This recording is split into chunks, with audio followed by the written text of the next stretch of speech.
जो हमारे परम मित्र मनीष लाल यादव में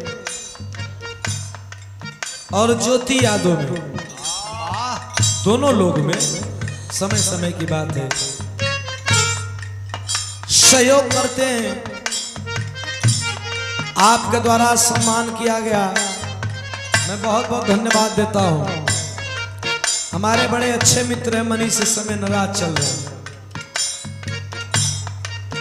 बहुत बहुत धन्यवाद। ये माला पुष्पहार आशीर्वाद दिया गया, चरणों में कोट को प्रणाम।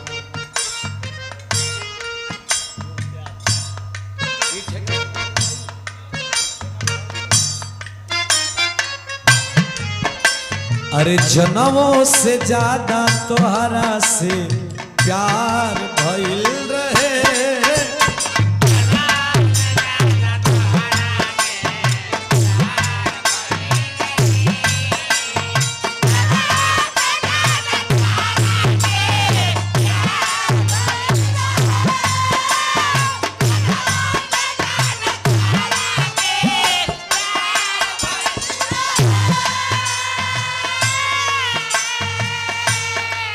आदरणीय बड़े भैया